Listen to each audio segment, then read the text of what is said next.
Ini ada kepemilikan jamban nggak Bu? Jamban kayak WC itu Bu?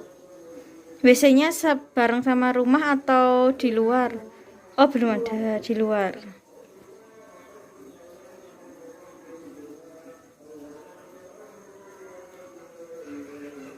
Biasanya Ibu kalau ada masalah di keluarga itu Ibu menyelesaikannya bagaimana? Musyawarah dengan suami atau Ibu bisa memutuskan sendiri? Bareng suami.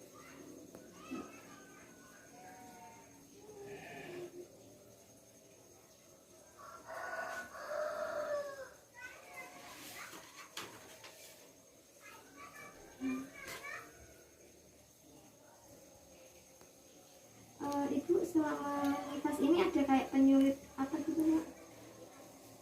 Yang dirasain hasilnya lancar aja gitu. Jenis persalinan waktu itu normal ya Bu ya? Sesar. Oh sesar ibunya gitu. Sesarnya karena apa Bu? Karena apa ya, besar TFU. Oh, tingginya. Tingginya waktu itu berapa tuh, Bu?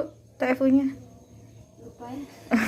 Pas pertama kan kecil, yang sekarang besar. Oh, beratnya berapa ini?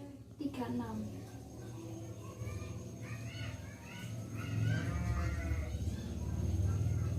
Berarti kalau dokter ya Bu ya Pak itu.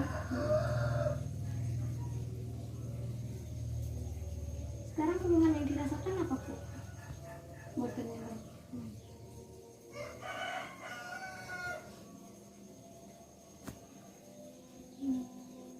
Ibu ini sudah langsung pakai KB atau belum? Rencananya mau pakai KB apa Bu? Belum ada rencana.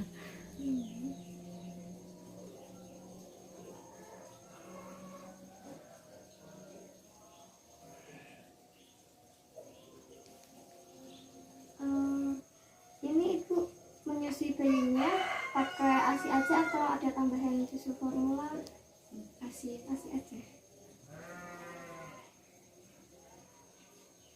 Ibu mengkonsumsi jamu-jamuan atau obat-obatan gitu nggak Bu?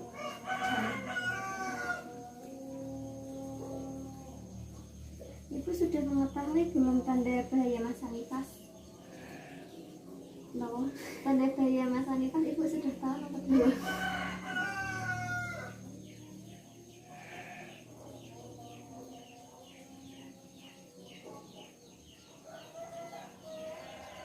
Ibu biasanya kalau makan itu berapa kali sehari Bu? 3 kali sehari. Ada tantangan nggak Bu? Buat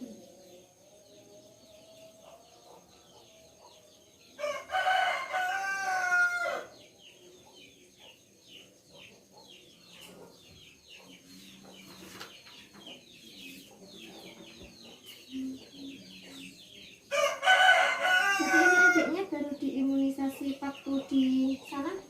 yang pertama.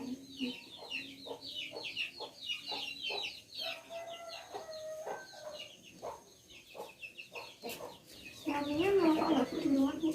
Enggak.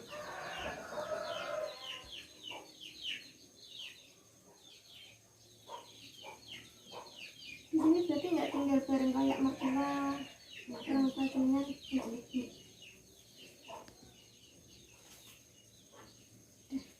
Perkenalkan dulu ya Bu ya, saya Laila Arom, saya yang mahasiswa yang praktek di Serapantan, dan di sini saya ada keperluan untuk tugas saya pas kuliah Bu, dan ini saya didampingi oleh pembimbing saya Ibu Setianingrum selaku CI dari tempat praktek saya di Puskesmas Serapantan. Nah, izin untuk ambil video juga ya Bu ya. Kenal-kenal atas Bu. Juga dari kemarin hari apa ya Bu? Minggu kemarin kan sudah didata juga. Ternyata di permasalahan keluarga Ibu ini pejabat ibunya masih bingung mau kafe apa itu ya. Sama suami jenengan kan juga merokok. Pokoknya di luar apa juga sering dikirim Bu? Kalau merokok keluar. Jadi langsung cacing gitu ya. Ibu ini sebelumnya pernah menggunakan kopi apa Bu? Kafe suntik. suntik yang 3 bulan 3 itu. bulan. Tak jelasin kembali aja ya Bu, macam-macam KB itu ada apa aja.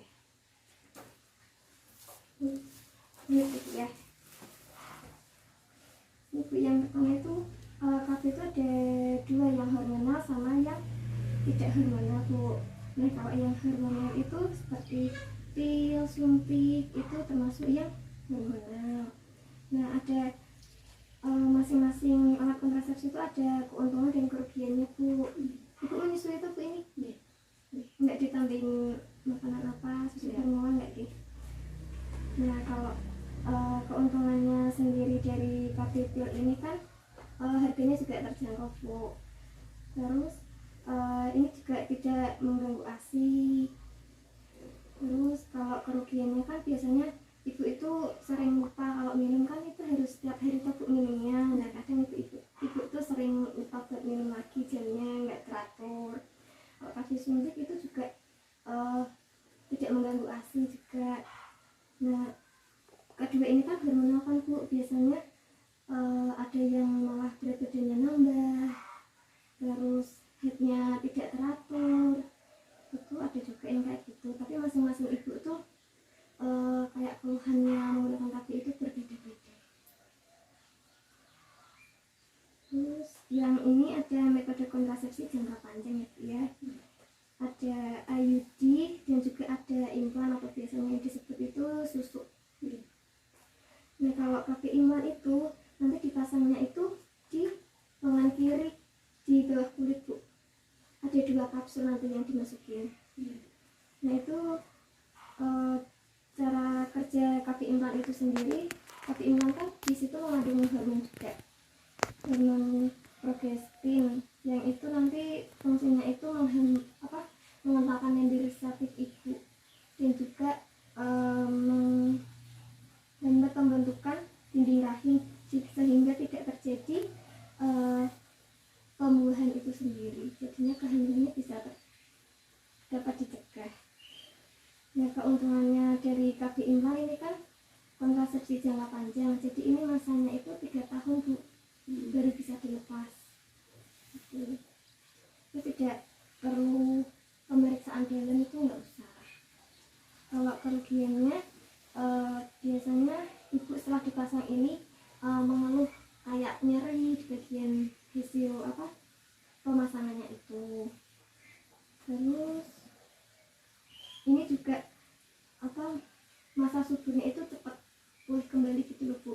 Kalau yang kayak suntik itu kan hormonal, jadi masa suburnya itu kembalinya itu lama. Terus ada IUD, itu kayak bentuknya kayak gini Bu, kayak gini ya, yang oranye ini tuh tembaganya. Jadi dia gak menghambat pertemuan antara sel telur sama sel spermanya itu, sehingga tidak terjadi pembuahan juga. Keuntungannya ini lebih efektif dan juga jangka panjangnya itu 8 tahun dilepasnya. Tidak mengganggu hubungan seksual juga, enggak. Terus bisa juga digunakan pada ibu yang tensinya tinggi, nggak apa-apa, karena kan nggak hormonal kok Bu kalau ini. Tidak mengganggu ASI juga. Terus kadang kalau pemasangan ini haidnya itu mungkin agak sedikit lebih lama pas awal-awal itu gitu. Nah ibu menyusui, ada juga KB yang asing menyusui itu ya Bu ya. Biasanya kan ibu menyusui itu pembuahannya dalam 10 minggu itu tidak terjadi pembuahan dalam 10 minggu. Nah biasanya kan ini kalau suaminya kumpul itu kan menunggu haid dulu toh Bu. Nah padahal pembuahan yang terjadi itu dapat terjadi sebelum haid itu sendiri. Jadi kan nggak tahu, jadi kurang efektif gitu Bu.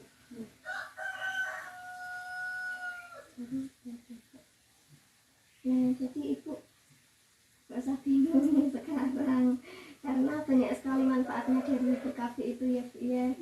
Kayak menjaga jarak antara anak satu dengan anak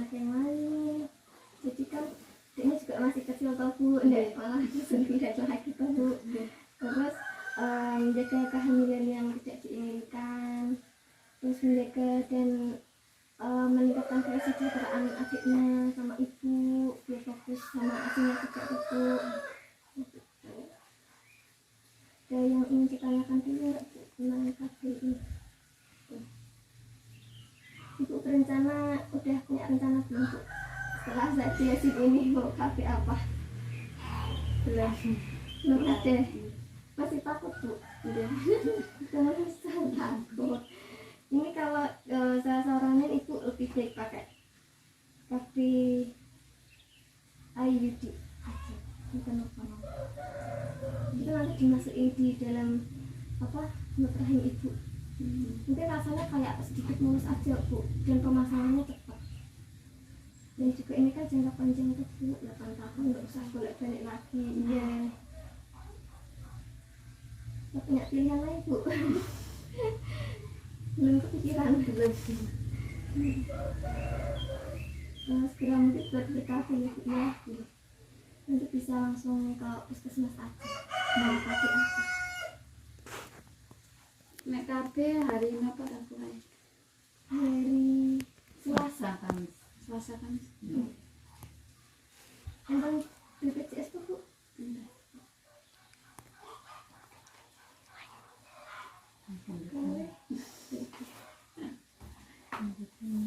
Malah ini Bu, Bapak Eka juga merokok, tapi alhamdulillah Bapak kalau merokok di luar itu enggak di dalam. Nah, usahakan tuh kalau setelah merokok itu cuci tangan, ganti baju, karena partikel dari rokok itu sendiri kan kecil-kecil, jadi bisa kayak menempel di baju Bapak. Terus langsung kalau misalnya megang adik kan juga adiknya kasihan tuh Bu, bisa adiknya bisa kayak ini sakit pneumonia atau bronkitis. Pneumonia itu kayak di katup paru-parunya tuh kayak ada lendir gitu Bu. Juga gitu. Terus ibu juga mendukung Bapak buat apa namanya, kalau bisa ya berhenti, kalau enggak ya mau mengurangi rokoknya itu sendiri dengan memotivasi Bapak. Terus diusahakan jangan ada aspek di sini di rumah biar nggak ngerokok di dalam rumah tuh Bu. Terus diingetin terus anaknya juga jangan sampai disuruh beli rokok, dia beli ini Bapak rokok apa gimana jangan ya Bu ya anaknya. Nah, rokok itu kan juga kandungannya tuh udah ada di bungkusnya juga bahaya ya Bu, ada gambar-gambar yang bahaya itu. Nah, ada di kandungan ada nikotin, ada karbon monoksida.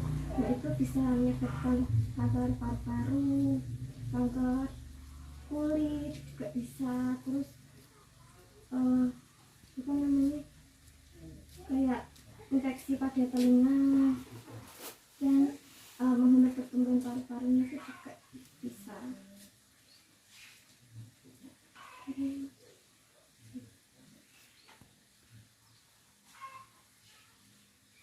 Ini juga bisa menyebabkan sindrom kematian atau mendadak pada bayi, karena tadi bisa menyebabkan pneumonia ini sendiri Bu. Sampun ada yang ditanyakan dulu Bu? Kalau bisa Bapaknya terus diingetin berhenti rokok atau dikurangi rokoknya. Jadi itu sih ada yang ingin menambahkan Bu? Nah, biasanya enten penempelan stiker itu. Ini ditempelin. Mboten tak tempelin. Oh, Tasih pengen. kasih penutup. Nggih. Oh, sing dilarang merokok enten sing satu desa. Oh sing niku dereng. Kan biasanya enten tuh ada Nggih. sing iki. Sing niki sing sakniki hampir sakniki jare enten tapi kula dereng